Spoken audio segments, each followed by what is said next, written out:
Police के प्रति मेरे मन के अंदर जो भावनाएं हैं, उन सभी भावनाओं को आज फैजाबाद पुलिस की डीसीपी ट्रैफिक जसलीन कौर ने लगभग बदल सा दिया है। दर्शकों, आज मैं बल्लभगढ़ के मुख्य बाजार से गुजर रहा था और मुझे पता लगा कि आज कोई बहुत बड़ा अधिकारी ट्रैफिक के नियमों का उल्लंघन करने वाले लोगों की धरपकड़ के लिए सड़कों पर उतरा हुआ है।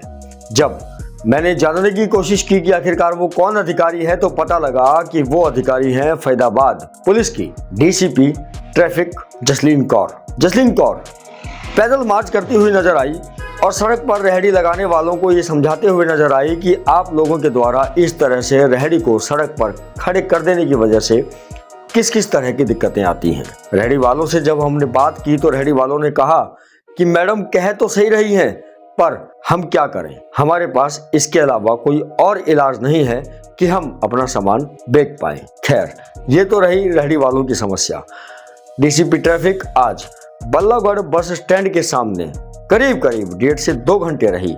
उन्होंने हर एक व्यक्ति को बड़ा ही विनम्र निवेदन करके ये समझाया कि आप लोगों के द्वारा जब नेशनल हाईवे के ऊपर अतिक्रमण किया जाता है तो उस वजह से जाम की स्थिति पैदा होती है, उस वजह से दुर्घटनाओं के होने की जो संभावनाएं हैं वो बढ़ जाती हैं। जब मैं वहां पहुंचा तो मैंने उनसे कुछ एक सवाल किए। मेरा पहला प्रश्न उनसे ये था कि जब तक आप यहाँ हैं या पुलिसकर्मी यहाँ मौजूद हैं, तब तक तो ये रेहड़ियाँ, ऑटो वाले या जो बस वाले हैं वो लोग यहाँ पर अतिक्रमण नहीं करते, पर आप लोगों के जाने के तुरंत बाद से ही यहाँ पर अतिक्रमण स्टार्ट हो जाता है। इस बात का क्या इलाज है आपके पास? क्योंकि सजा देना समस्या का हल नहीं है। समस्या का हल ये है कि कोई भी व्यक्ति किसी भी प्रकार का अपराध करने के लिए प्रेरित ही ना हो पाए, और अगर वो प्रेरित हो रहा है तो इसका मतलब कहीं ना कहीं उस व्यक्ति के साथ खुद कोई समस्या है जो कि रोजी रोटी से संबंधित है। तो जसलीन कौर ने कहा कि हम रेहड़ी पटरी वालों को ये समझाते हैं कि अगर आप नेशनल हाईवे पर इस तरह से अतिक्रमण करेंगे तो इस तरह से दुर्घटनाएं होने की संभावना है। आप अपनी इन रेहड़ियों को गली मोहल्ले में दौड़ाएं, लोगों तक पहुंचाएं, आपका जो भी सामान है वो बिकेगा। पर आप अगर इस तरह से नेशनल हाईवे पर एक जगह पर अपनी रेहड़ियां लेकर खड़े हो जाएंगे तो कहीं ना कहीं यह चीज अन्य लोगों की दुविधा का भी कारण बन सकता है।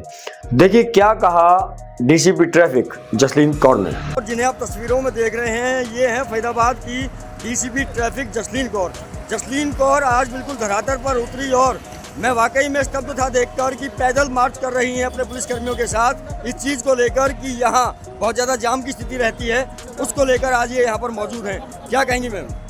हम यही बोलना चाहते हैं कि फरीदाबाद ट्रैफिक पुलिस जो है वो हमारे सीपी के दिशा निर्देश में हम लोग चाहते हैं कि यहाँ की पब्लिक को बहुत ही अच्छी ट्रैफिक की व्यवस्था मिले, और यहाँ से कुछ शिकायत आ रही थी तो उसके चलते हमने यहाँ विजिट किया है और यहाँ की समस्याएं समझी हैं और हमने वायलेटर्स पर सख्त कार्रवाई भी की है। और आगे भी हम पब्लिक से ही अपील करेंगे कि आप ट्रैफिक नियमों का प्लीज़ पालन करें, और ये सिर्फ हमारे लिए नहीं, आप ही की सुरक्षा के लिए भी और आप सबकी और पब्लिक की ओवरऑल जो एक अच्छा एक्सपीरियंस है ट्रैफिक का, उसको दिलाने में हमें हेल्प करें।